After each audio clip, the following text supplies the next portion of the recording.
Baweja on stage. Thank you very much, Harman, for joining us today. Hope you're having a good time in Delhi. Yes. Minus the pollution. Been lucky so far. Great. Fantastic. So let's get right into it. Sure. In all the sessions today, we've spoken about how to take India's creative economy global. We've spoken about how India's creative economy has a scope that cannot even be imagined as we speak right now. Till a few years ago, the biggest businesses that used to be talked about used to be manufacturing or tech or services. But nobody used to talk about creative economy as a space that's aspirational for people. But today, it's the biggest. It's not just a buzzword in the sense that it's a hollow term, but it's something that people are seeing very lucrative results in. So I want to come to your journey. Sure.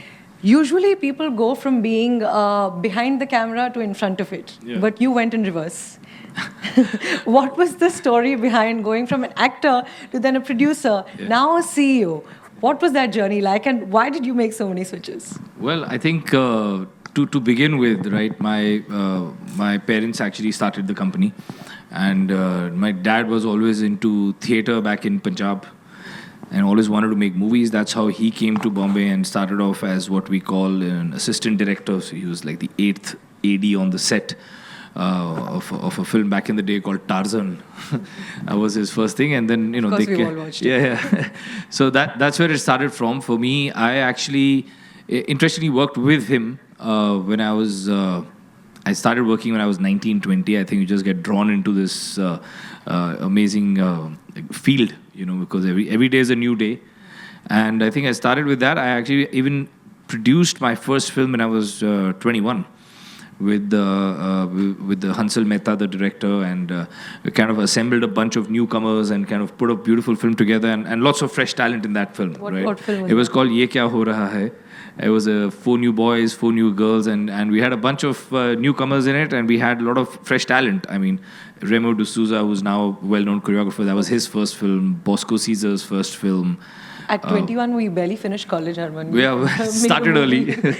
Yeah, I mean, you also have the I think the know-how, because when you grow up in a family, and like I said earlier, I think every dinner table conversation, every lunch conversation was just about movies, and it would be fun conversations and arguments and discussions between mom and dad, and you just kind of take it all in. So for me, my journey started with that. Then of course, I did a few films as an actor. That obviously didn't pan out the way one would have wanted it to pan out, and but love everything about making content. So for me, that I would say the natural progression was to kind of move towards this, because I personally find it far more gratifying, more exciting. I think there are so many stories to tell, and the reason why I think I'm producing and is because I love writing. I love creating. So for me, I think that is my primary kick of getting up in the morning and making sure I'm excited to walk into my office, right? And that's my barometer. The day I feel I'm not excited to wake up is when I know I'm either stretched too much or I'm not loving what I'm doing. Is when I think I'll need to make a switch. But as of now, I mean, I don't see myself doing anything else in the rest of my life, because I'm absolutely loving this space. Yeah. I really appreciate you for saying that in acting things didn't pan out the way you would have wanted to, and it's rare to see people acknowledging that something that they started with didn't work out the way that they thought, and they pivoted to something like you did. Yeah. And that's how things should be. If you set your eye on something, it's often said that don't give up and continue pursuing it. Right. But one must know when to stop, right? Yeah, I feel like there are always two sides to the coin. One grows up with that entire mindset of saying that once you're after something, you just go with it. Yeah. But I also feel like as an individual, right, you have an entire lifetime ahead of you, and there is so much to I would say so much to do, so much to achieve, so much to create, so much to experience. Rather than getting bogged down with something, it's always good to kind of, at least for me, and again, it's all individual perspective, is to kind of move away from it sometimes. And what happens is you tend to also then when you're away from something is when you actually, it's like a bad breakup, which I'm sure somebody or the other here is either going through or not. I don't know, but must have gone through for sure. It's, I think, effectively when you look. Oh, there's a hand up there. No. Many hands that are going up silently. So I think effectively what happens is when you sit back and then when you kind of look at it and you see a different perspective, right? So I think it's the same with everything you do in life, right? When you, if you've if you've got failure, I think it's important to kind of step back a little bit, assess, understand, and then either pivot or correct, right? And the same goes for success, right? Because it's very easy to get swayed by success and not really know what made you successful in the first place, right? So I think it's kind of important to always have a step back and just assess things and then move forward. So what was that one point where you decided that this is where I need to pivot? What was that sort of eureka moment for you that this is where I need to stop? I think there I would give credit to my mom, and I was, my father obviously made a lot of films, and what we call today the writer's room is what they would not call a writer's room, but it was pretty much that. They would have all these writers sit down and work together, and I was the kid in the room who would have the dictaphone, what we know as voice memos today, and it would have an A side and a B side, and my job was to actually, collate those 6 hours of conversations and write it down point form so that, because in those 6 hours they've spoken about so much in that room to actually structure. Intern, yeah, I was the intern basically. But, it's great to be an intern in that room, So I think, that's when my mom, I think, about 8-10 years back told me that, listen, you do have a knack for writing, which you don't realize. So put your mind to it and see where it kind of goes. And and here I am today where it's just, been pretty much... writing is a core aspect. It's our raw material, right? When you talk about content, when you talk about any sort of content, whether it's digital or theatrical or animation, the spine, the raw material is the written matter, right? And if that is on point, it's unlikely that you will go wrong. So I think a lot of effort needs to go there. Which even as the content industry, I think, it's now shifting into understanding how important that the writing material is, how important writers are to the system. And I think somebody very beautifully mentioned, right, there are people who face the camera are the ones we know, right? And there's a large part of people who actually work behind the scenes who make that reality happen. And they play the majority part, not pretty much, So I think it's a fine balance between what's on camera and what's off camera, equally important. Yeah. But I think now it's reached a point where we kind of value that, And I think as we're also evolving as I think as a country, as people, we start valuing things which are not necessarily in our face, So yeah. So. For all young people who are listening to this conversation right now, you said that you decided that you do have a knack for writing and this is the time you need to explore that. Mm-hmm. So how did you, let's say, tell me about the first story you wrote. When you made that shift from acting to writing, because we really want to understand your journey step by step for people to be able to take lessons from that. So when you made that switch, how was it to write your first story? You were told by your mother that you do have this knack, but did you believe that yourself? And how easy or how difficult was it to then make that your full-time career and accept that this is... Yeah, I think, I think everything starts from within. Yeah.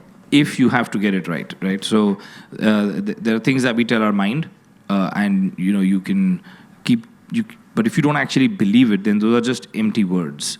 It's much like manifestation, right? You can wake up in the morning and just say positive things to yourself and not believe in it at all, and it's not going to change your mindset. It's not going to change anything about you, and then there are days where you just feel it, right? I mean it happens to all of us, right? You sometimes walk into a meeting and you just feel like you're there, and everything just pans out because you just walk in with that confidence. So I think for me it was, when we started writing, if I look back at what I wrote then, it was, it should have been trashed. but I think, you evolve. That's the beauty of this process, because you're always learning. You're always, we've seen great filmmakers, sometimes not making great films, right? And you always wonder, saying, how how did this guy go so wrong, right? And that's also a part of the creative process, because you're always starting from ground zero. Right? Every time you're making a piece of content, unlike manufacturing, unlike a lot of other things where, once you've built a prototype, then you're replicating the prototype. What happens in our industry is replication is a recipe for disaster. Because I don't want to see the same film made differently again. I'm not interested in it at all, right? So, or the same film made again. So you have to constantly reinvent and push the boundary. So it's great, it's challenging, which is why it also has the risk of failure for people who know it all or who've achieved a lot. But, that's part and parcel of the process. And, that's part and parcel of any business in the world, actually. So, yeah. But there are some things that make the creative industry very different from other businesses, which is the bit that you spoke about, the risk involved with even a good filmmaker or even a good actor can end up making a film that doesn't work, because there's a huge amount of subjectivity, there's a huge amount of what the audience is feeling at that moment, there's a huge amount of what the culture says at that moment, things that you cannot predict even though you can become the best filmmaker in the world, right? So for such a business which has such a high amount of subjectivity, such a high amount of external factors that you cannot control, for that kind of a business, there must be very peculiar challenges to monetize and to then eventually go public, like you have done with Baweja Studios. So tell me a little bit about that, how a creative business faces these challenges more than possibly any other business. Not to say that this is more difficult to do than any other business, but just to say that there's a huge amount of risk involved in the creative business, which tells you whether your audience someday will enjoy your content. Like even I was recently reading that Sarabhai versus Sarabhai, when that show was released back in time, it was a flop show and people didn't used to watch it on television.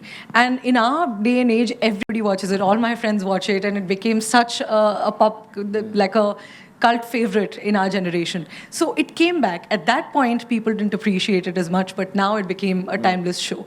So for that kind of an industry, how do you think monetization can be maneuvered? I think one of the key things is in any business, including ours, is risk mitigation, right? So when you look at the creative business, I think what's important, and this is something I learned from my dad, and he would always tell me, he said, the films never fail, son. The budgets fail. Right, so as long as your budgets are within your constraint, right, saying that, okay, I know there is a minimum recovery on this project, and as long as your risk capital in that is not more than 10 to 20%, that's when it's worth taking that risk. Now, if you're going to make something and say, I'm going to risk 80% of the capital to put it in theaters and see how it pans out, sure, you can, but I would call that more passion than actually a business, right? Because when you're building a business, you possibly cannot take those kind of risks, right? Because that's just not the right way to do any business, I guess.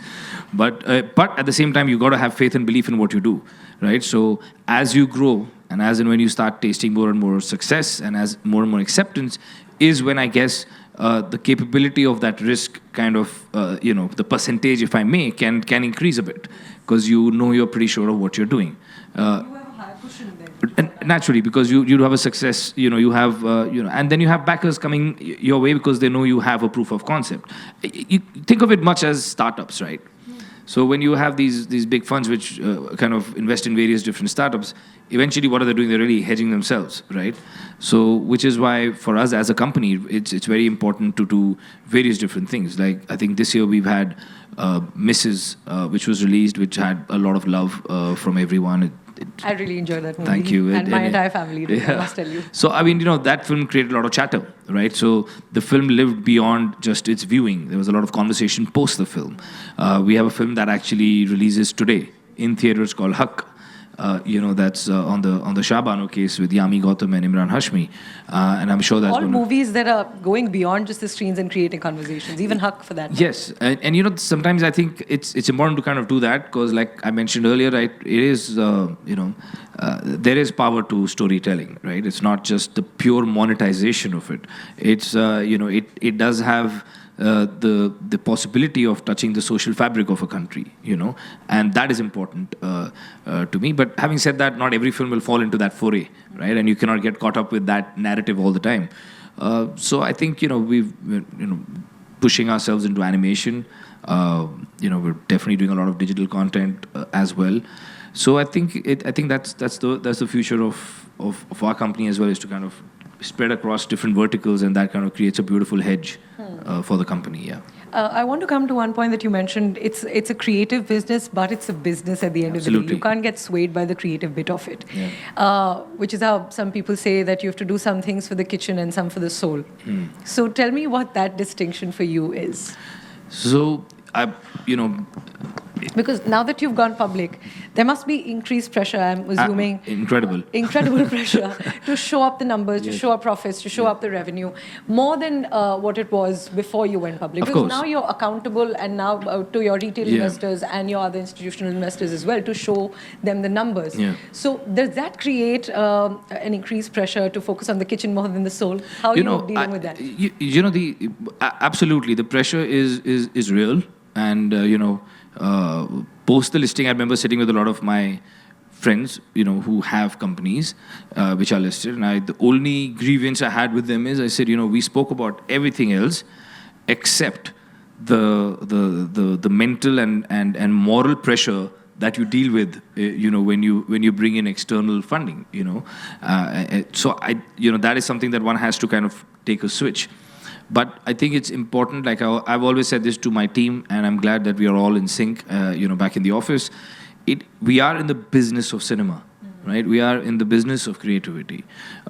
So when you're in the business of creativity, you've got to make sure that, right, which is where a Mrs. would fall into, which is where a Bhagwat, which released a few weeks ago, where a Haq would fall through, right, is kind of in that sweet spot. And if you hit that sweet spot, you're satiated, and you've so money in the bank. Sheets. Yeah. Great. Right. So that must be a tough balance to crack. I'm certain it's not as simple as you're telling us right now. But that's the thing about people like you. They make things. On the face of it, yes. On the back end, it's not. But it's like every other business. It's like life. I think for all of us, over and above business, just on a day-to-day basis, just to balance your own existence takes so much effort, right? Whether it's your health, your mind, your work, your family, your friends, yourself, your me time. I think as human beings, we are dealing with balance all the time, right? When you start thinking about the things you have to balance, you sort of get into an existential crisis. Yeah. So tell me some specific instances. Was there any particular time where you had to junk a story because you thought that it wasn't very good for the commercials? Of course. I mean, it happens. But you thought that it was a good story to tell. Yeah. But it wasn't good for the commercials. Well, see, what happens is when you write something, when you create any piece of content, you obviously get emotionally attached to it, right? Because whenever you're writing or creating anything, there is a part of you that's going to go inside that, right? Because eventually, when you're creating something, you're creating it out of what? Out of something that you've ever read, or something you've experienced, or you've heard an experience, right, through a friend, family, or you've read something. So, and you kind of relate it to yourself. It connected to you, which is why you want to actually put it out there. But at the end of the day, you have to wear your business hat. And you have to sit and understand, maybe now is not the time for this. I'll give an example. When we were doing Mrs., right, and, we have all these corporates now that have come in, and, maybe someone here needs to kind of, understand what it takes to have, conviction, right? Eventually, what's the logline of that film? That film was a story about a girl getting married, coming home, unfortunately becomes a victim of patriarchy. And it was a very simply told movie. Right. It wasn't screaming feminism. It wasn't saying that, oh, this is what I'm going through. Yeah. It was very simple, that it was just showing what an average person's life in India looks after, average woman's life looks after they get married. Right. So very simply told that way. So the challenge in that is that, you want to say that story.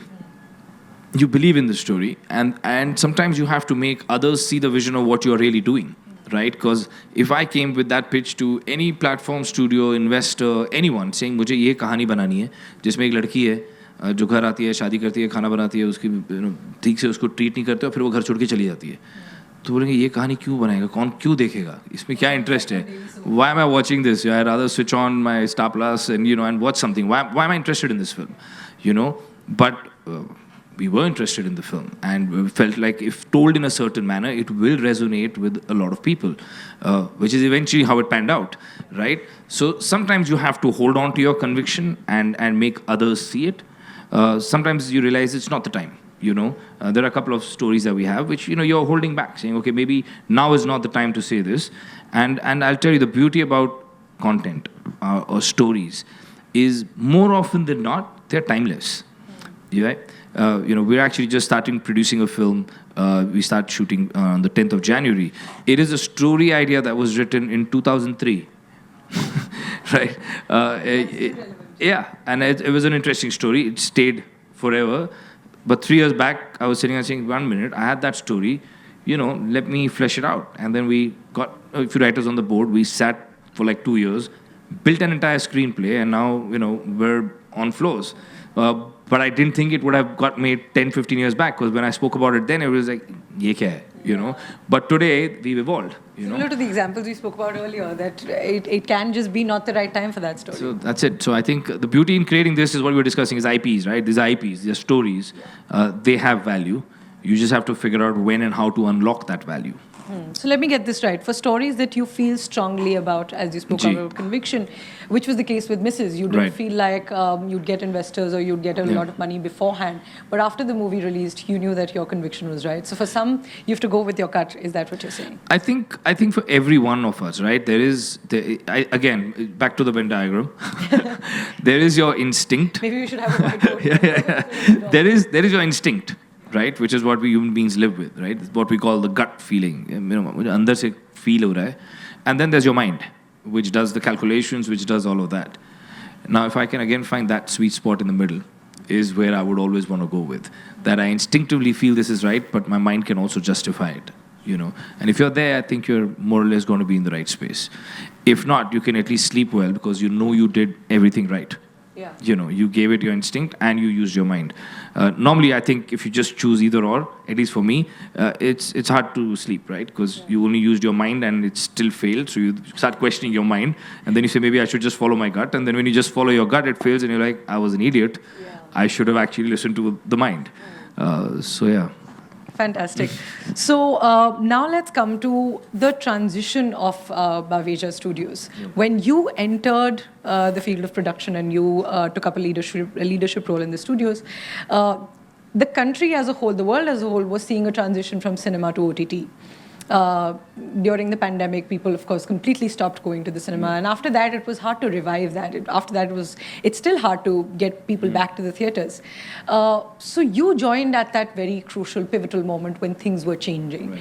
So while, yes, you had the support of your parents, and your parents had made movies like Dil Jale, Dil Wale, and Qayamat, these kind of movies that Baweja Studios has made. After that, moving from that to like a Mrs. or moving from that to OTT production, you sort of led that change. So how did you lead that that pivot that nobody was even expecting at that point in time? I think like, for us, it's always, I think, important to just, stay with the evolution, right? Don't fight the evolution. Because I'm in this world of films and stuff. I remember, I don't know if anyone here is familiar with, there was a company called Blockbuster. Okay, this company was set pretty much in the West, and they would give out VHS and DVD rentals. Oh, yeah. Right, and and they were in every nook and corner of the US. Like, I remember when I was studying in LA, they were like, before I could reach my school, there were 2 Blockbusters, right? It was like that. Netflix had something. And then Netflix wanted to acquire, at one point, Netflix wanted to acquire them. They bounced on it, and then they wanted to acquire Netflix. Netflix said no, and then eventually they just went belly up completely, right? Because it's hard, and it's not easy to stay up, especially when you're a very large company, because there's too much at stake. You have to change everything. Like I said, I think it's almost, it's very few companies that can make that pivot, right? But for me, I mean, we're not a large company compared to these. There's no comparison. But I think for us, at least for me, what was really important was to understand that digital is going to be the future, right? And well, now as we speak, we know it is, right? And because it's about the ease of the consumer. India predominantly, we love going to theaters, and was predominantly a one television household, right? In came smartphones. Now everyone has a screen, right? Including the kids, the mom, the dad. If there is house help, the watchman in your building, everyone has a screen to watch. So suddenly the consumption of content is going to jump, and it's going to get more and more local as we go ahead, because obviously what I would like to watch is probably going to be different from you. But back in the day, we were all fed the same thing because at the same time, right? There was homogeneity of content. Correct, right? So if there's a great TV show happening at 8:30, then everyone has to either watch that or you switch to another channel, and that's the end of that. That's the only option you had. Yeah. Today, with digital, everyone has an option to watch whatever they want. So I think it's important to kind of embrace that. I mean, we're seeing the onslaught of micro dramas now come in. The East has obviously taken to it. The West kind of then America kind of took off, and I'm pretty sure now India is going to take off on that. Do you have plans of venturing into it? Absolutely. As you said, you want to live with evolution. Yeah, you can't hold back. There's no need to. Yeah. That's fantastic, because the biggest creative businesses have failed, as you mentioned one example, because they refused to or possibly weren't able to change with time, even though they tried. Because as you said, the volume is so large, then at that point you have to change your entire staff, you have to change your entire strategy, and that becomes hard when you're a big player. So that's fantastic. Coming to now, how this evolution that we just spoke about becomes important for a business that's gone public. And I want to talk about how there are very few creative businesses in India that we see going public, actually. Of course, you have your big guns like Tips and your Eros that have gone public for sure. But for a company like you, or for like yours, or for a creative business of a similar scale, we rarely see them going public, because as we spoke about the difficulty in monetization in such creative businesses. So how did you manage that, and at what point did you decide that this is where we need to go public, and why? I think it kind of stems from the very idea of our business model right now is we develop a lot of content, then we either tie up with a platform, be it an Amazon or a Z or a Geo, or we tie up with a studio, the large studios which come in to fund the big theatrical films. Huck is with Jungli Pictures, which is a Times Group company. We're working with T-Series. You mentioned Tips. We're working with Tips. Excel Entertainment, and so on and so forth. But eventually, the vision that I have for the company is, since we are building good content which is coming out and people are appreciating it, and over the next 2-3 years, once you build that credence of having consistently delivering good content, right? The one thing is also to make sure that you have a strong pipeline of content.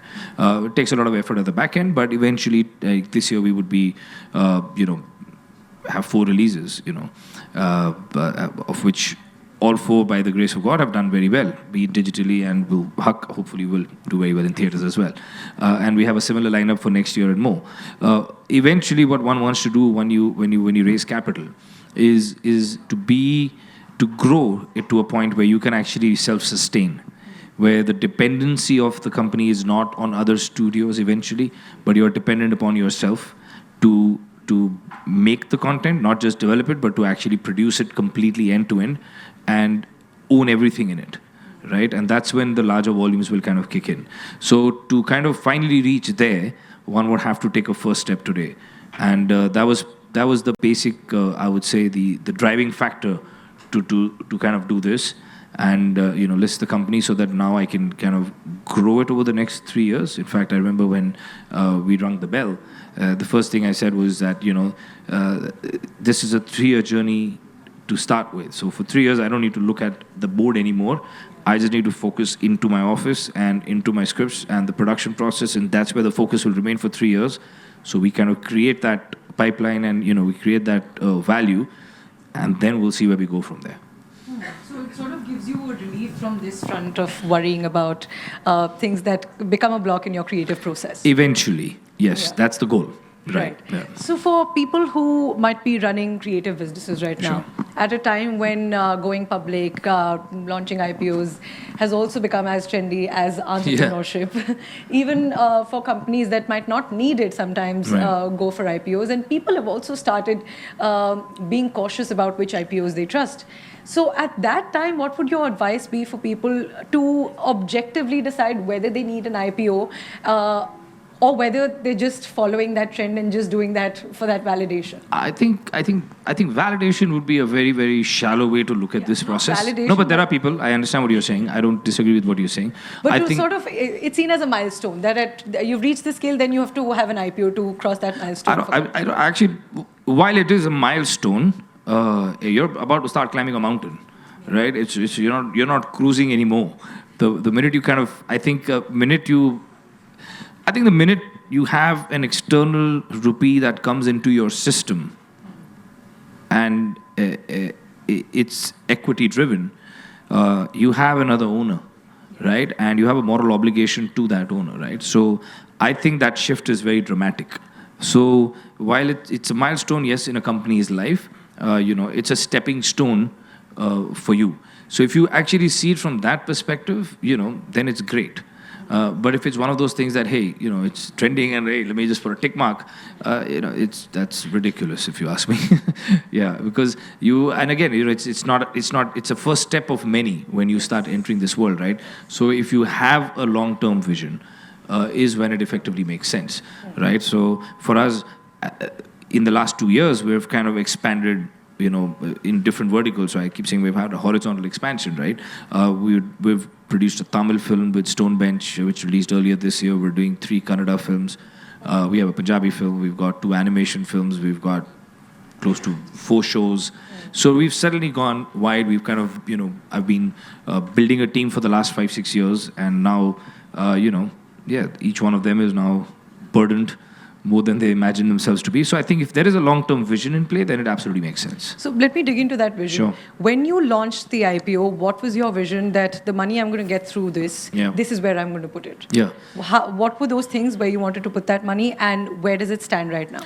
Well, I mean, the vision was very, very clear from the onset, is that all of it is being focused into working capital for development of various different streams of content, much like what I just rattled out to you, is to kind of put it in these buckets and start building those projects. So where it is today for me is, I would say, marginally better than what I would have hoped for, right? I'd hoped for a lot. So there's no end to that. Yeah. I'm a bit of a realist, right? So I'm not one of those who will just sapno mein Mungeri Lal ke sapne is not my modus operandi at all. I'm actually too much of a realist. So I think we want to set a few things for ourselves as a company, and I would say we're very well on track as we speak, and that's twofold predominantly. For the consistent pipeline that we have built, right? A very few production houses end up having 4 to 5 releases year on year. We had, I think, 3 or 4 last year. We'll have about 5 this year. We already have 5 lined up for next year. So that's a consistent pipeline to build. But I think the more important fold of that is to make sure that it's qualitative, right? And that balance is again a challenge. And so to consistently balance those two is where the beauty lies. And if one can achieve that consistently year on year and grow, then I feel there's no end to the growth of where we can show up. And as we come closer to the end of this discussion, I want to talk about some specific challenges. So when your IPO launched, it was oversubscribed from what I read. It was 2.7x of the initial value, and it was around 95 crores of an 97. IPO. But when it listed, there was a dip after the listing. Right. And once an IPO is listed, once it's out on the market, don't you have that constant anxiety of checking the share price every single morning? Doesn't that start driving your decisions of running the company at some point? It's unfortunate, but it's true to start with. But then I had a lot of friends who were from the fraternity and non-fraternity. And, they would just remind me of what I said when I took off, saying that I'm not looking at that for the next 3 years, because eventually it's going to be a result of the results, right? The market's going to react to your results. Market's going to react to what your vision is and what you're actually performing, right? Sometimes I think it doesn't correlate. It's not at par.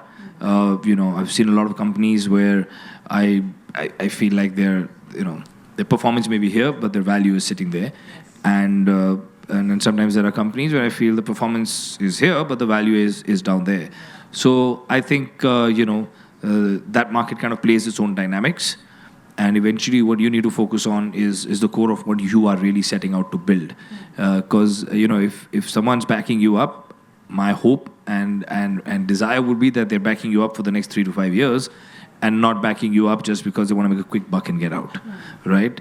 And I think that's how one has stayed focused, stayed on track, and I think. So in your case, so far, so you've sort of given yourself those 3 years to compartmentalize that. Within these 3 years, I'm not going to worry about this. Yeah. So that's how you've avoided letting the market numbers rule your business decisions. I think you'll end up probably making more mistakes in that case. Probably because short-term, because you're taking short-term decisions, right? Yeah. So it's like it's like they say, right? If you're getting headaches constantly, you're gonna keep popping pills to get rid of your headache.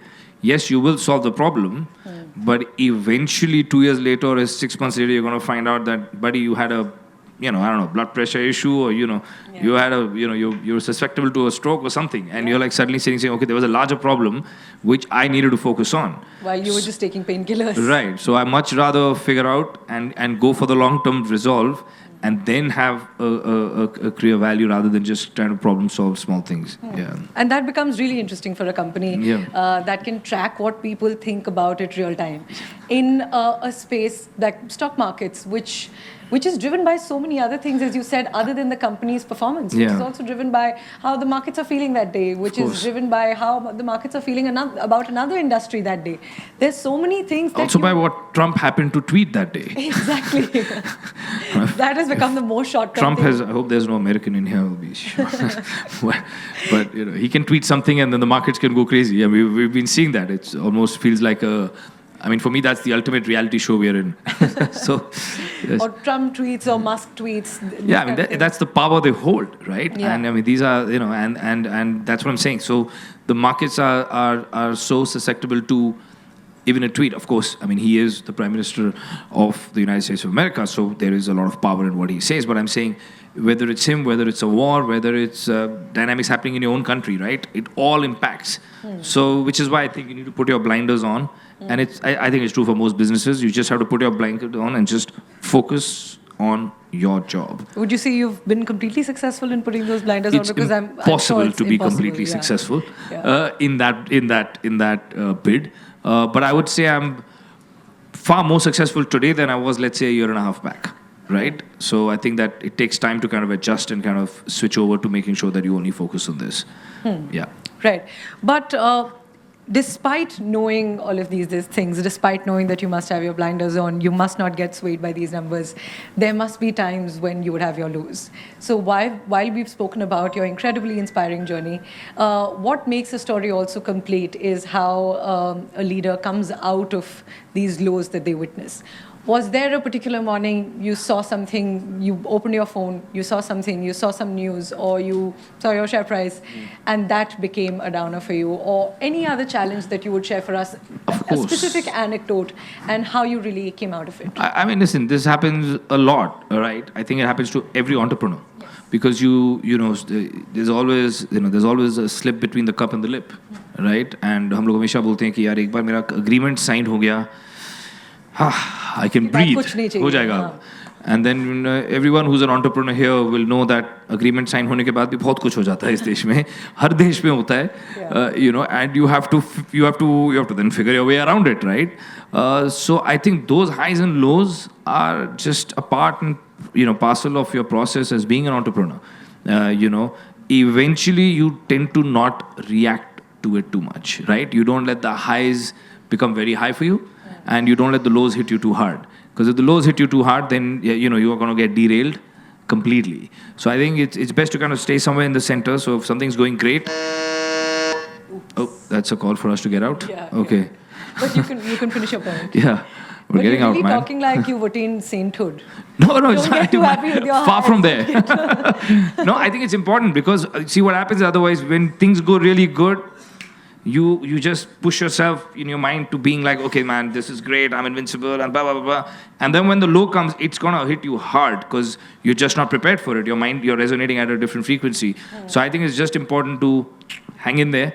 You know, eventually you're just doing job. You're doing a work. Yeah. That's it. You're like you said, you've not attained any sainthood. You've done nothing. You just made a little bit more money this year, and that's the end of that, boss. You know. So I don't think you need to take it so seriously and take so much pride into it because it's never an individual's job. Yes. I don't think any company is built by any one individual. We can say Elon Musk, but I know he has a stellar team working for him.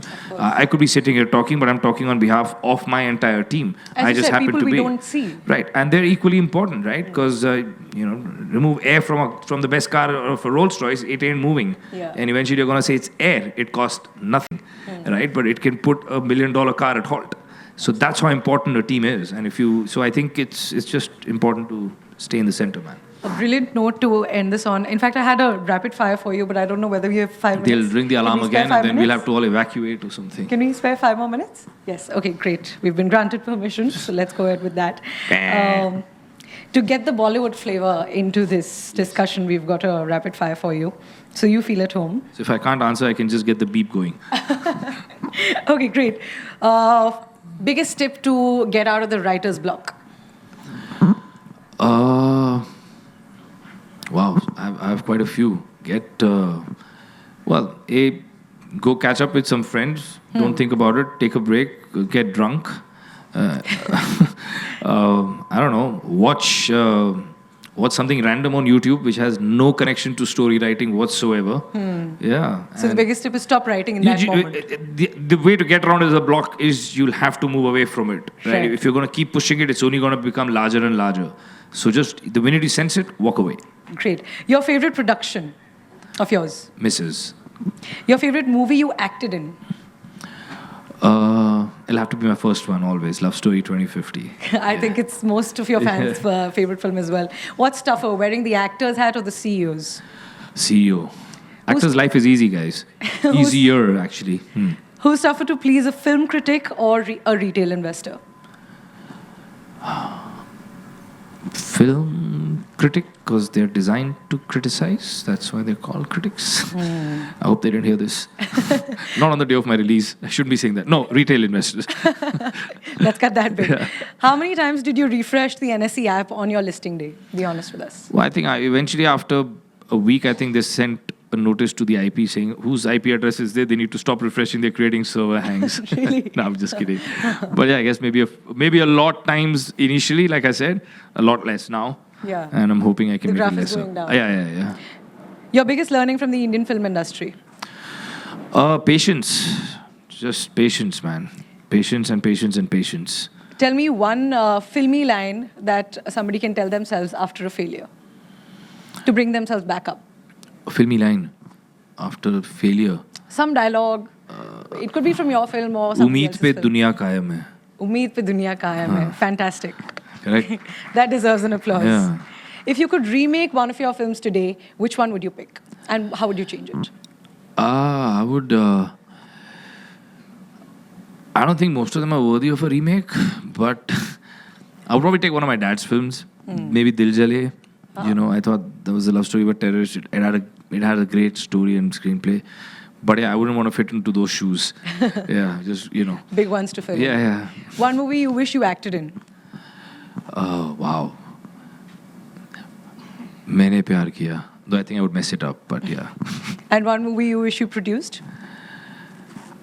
Maine Pyar Kiya. And last question, one movie you watch every time you don't know what to do in life? I think you know the answer to that by now. Maine Pyar Kiya. No guesses there. Thank you very much, Harman Baweja. Fantastic Thank you. conversation with Thank you, guys. Thank you for being candid with us. Of course. And I hope everybody enjoyed. Thank you.